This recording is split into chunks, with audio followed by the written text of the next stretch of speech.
आज हम बात करने वाले हैं कि कुंभ राशि वालों के लिए जनवरी 2026 का महीना कैसा रहने वाला है। आपका पूरा फोकस पैसा कमाने पर हो सकता है, इच्छा पूर्ति पर हो सकता है, लाभ कमाने पर हो सकता है और जिसमें कहीं ना कहीं आपको जो है सफलता भी मिलेगी। तो यहाँ पर आपको जो है ना काफी मिले जुले रिजल्ट देखने को मिल सकते हैं, क्योंकि यहाँ पर सूर्य और जो मंगल है ना वो अग्रेसिव प्लेनेट है।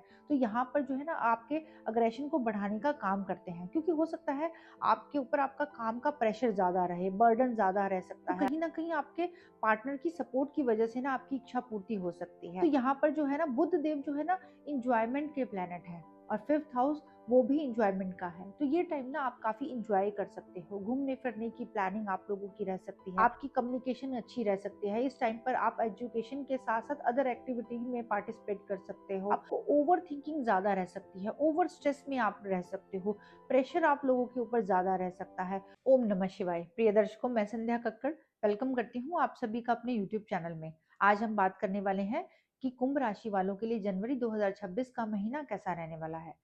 कुंभ राशि जिसके राशि स्वामी जो है वो शनिदेव बनते हैं और शनिदेव का जो गोचर है आपके सेकंड भाव में मीन राशि में रहने वाला है। सेकंड भाव जो कि आपके धन कुटुंब वाणी का भाव है। तो यहाँ पर जो है ना आपके ऊपर थोड़ा सा परिवार का बर्डन रह सकता है, परिवार के प्रति जिम्मेदारी आपके ऊपर ज्यादा रह सकती है, यानी कि आप अपने ऊपर ना काफी प्रेशर महसूस कर सकते हो। आप जितना मर्जी अपने परिवार के प्रति अपनी जिम्मेदारी पूरी करो, लेकिन कहीं ना कहीं आपकी फैमिली के बीच और आपके बीच में इमोशनली ड्राइनेस रह सकती है। एक चीज और बहुत इंपॉर्टेंट है, शनि देव जो है ना थोड़े रूड प्लैनेट है और सेकंड भाव जो है आपकी वाणी का भाव है। तो यहाँ पर शनि देव आपकी वाणी को रूड करने का काम करते हैं।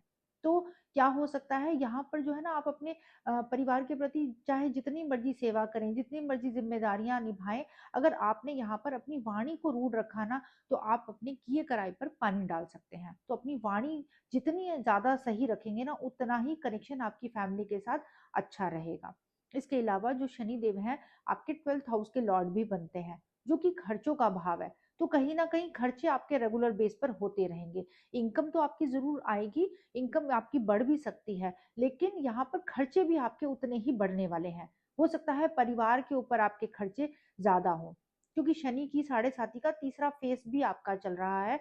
तो यहाँ पर शनि देव आपको आपके हार्ड वर्क का रिजल्ट जरूर देकर जाते हैं। बस कोशिश करें अपने काम को जिम्मेदारी से पूरा करते रहें।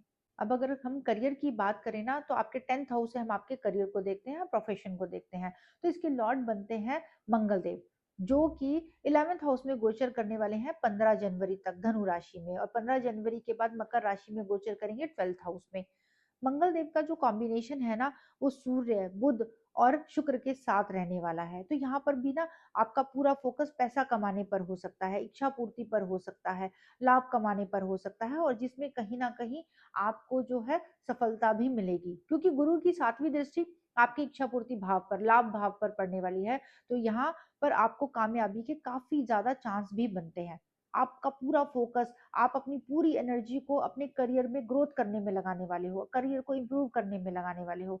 लेकिन 15 जनवरी के बाद जब मंगल का गोचर 12th हाउस में रहने वाला है, तब आपको थोड़ी सी सावधानी रखने की जरूरत होगी, क्योंकि इस टाइम पे कोशिश करें कि कोई भी इंपॉर्टेंट काम, इंपॉर्टेंट डिसीजन अगर आपको करियर से रिलेटेड लेना हो ना तो जल्दबाजी में ना ले।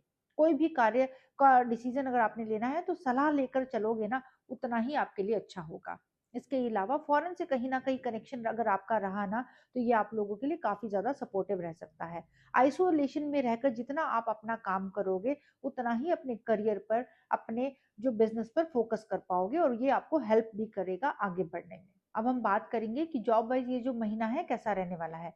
जॉब की बात करें ना तो 6th हाउस से हम आपकी जॉब को देखते हैं और 17 जनवरी के आसपास लगभग 4 प्लैनेट का गोचर आपके 12th हाउस में रहेगा, सूर्य बुध शुक्र और मंगल का, और उनकी 7वीं दृष्टि आपके 6th हाउस पर पड़ने वाली है।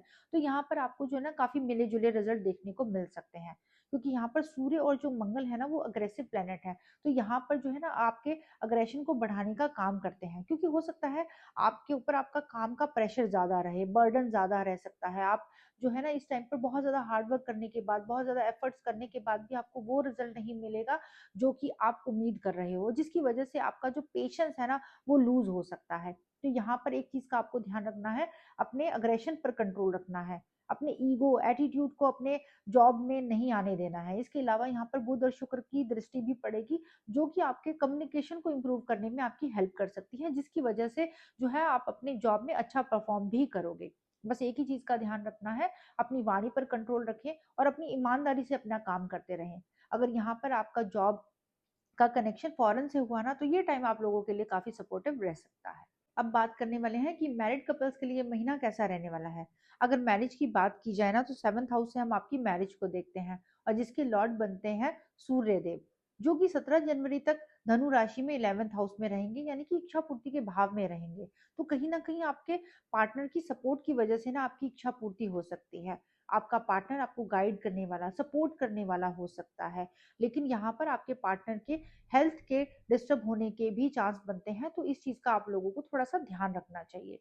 7th हाउस में ना केतु देव का गोचर भी रहने वाला है, तो कहीं ना आपके रिश्तों में भी कहीं ना कहीं दूरी रह सकती है।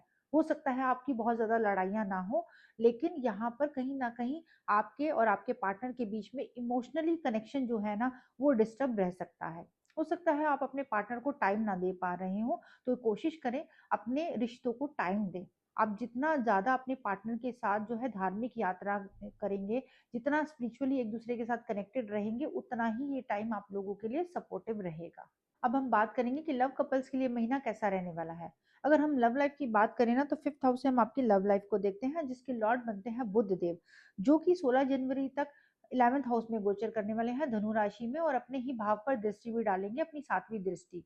तो यहाँ पर जो है ना, बुध देव जो है ना, इंजॉयमेंट के प्लेनेट है, और 5th हाउस वो भी इंजॉयमेंट का है। तो ये टाइम ना आप काफी इंजॉय कर सकते हो, घूमने फिरने की प्लानिंग आप लोगों की रह सकती है, पार्टनर के साथ का कनेक्शन भी ना काफी स्ट्रांग रह सकता है। यहाँ पर जो है ना आपकी कम्युनिकेशन भी काफी अच्छी रह सकती है। तो लव कपल्स के लिए ये महीना काफी अच्छा रह सकता है, अगर आपने अपने और अपने पार्टनर के बीच में कम्युनिकेशन अच्छी रखी तो। अब हम बात करने वाले हैं कि स्टूडेंट्स के लिए महीना कैसा रहने वाला है।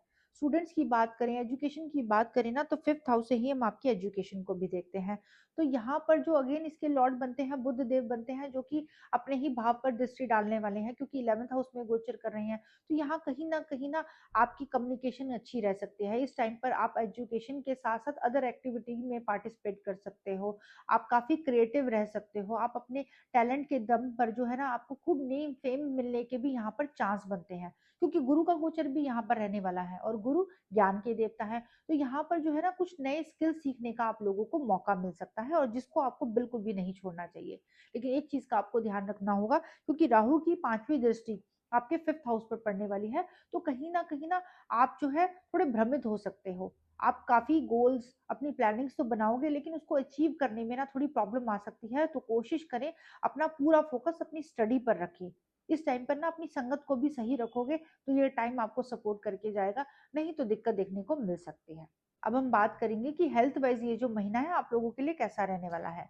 अगर हेल्थ की बात करें ना, तो राहु आपके 1st हाउस में गोचर करने वाले हैं, और 4 प्लेनेट का गोचर आपके 12th हाउस में रहेगा। तो यहाँ पर जो है ना, आपको ओवर थिंकिंग ज्यादा रह सकती है, ओवर स्ट्रेस में आप रह सकते हो, प्रेशर आप लोगों के ऊपर ज्यादा रह सकता है। तो ये जो टाइम होगा ना, आपका अपने ऊपर काम करने पर हो सकता है, क्योंकि इस टाइम पर अगर आपने अपने ऊपर काम नहीं किया, यानी कि अपने हेल्थ के ऊपर फोकस नहीं रखा, अपने डाइट के ऊपर फोकस नहीं रखा, अपने पर्सनल ग्रूमिंग पर फोकस नहीं रखा ना, तो ये टाइम आपको काफी डिस्टर्ब कर सकता है। तो इसलिए कोशिश करें आप अपनी पर्सनल ग्रूमिंग पर, पर्सनल हाइजीन पर ध्यान दें, अपने डेली रूटीन को सही रखने की कोशिश करें। जितना आप अपना डेली रूटीन सही रखेंगे, उतनी ही आपकी जो हेल्थ है ना, वो इम्प्रूव होनी शुरू हो जाएगी। आप अपने ऊपर काम की जिम्मेदारी उतनी ही ले जितना कि आप कर सकते हैं, यानी कि ओवर स्ट्रेस और ओवर वर्कलोड लेने की आपको बिल्कुल भी जरूरत नहीं है। अब हम बात करेंगे कि भाग्य वाइज ये जो महीना है आप लोगों के लिए कैसा रहने वाला है। अगर भाग्य की बात करें ना, तो 9th हाउस से हम आपके भाग्य को देखते हैं, और जिसके लॉर्ड बनते हैं शुक्रदेव, जो कि 12 जनवरी तक आपके 11th हाउस में रहने वाले हैं। 11th हाउस जो कि बड़े भाई बहनों का भाव है, लाभ का भाव है, इच्छा पूर्ति का भाव है, आपके सोशल नेटवर्क का भाव है।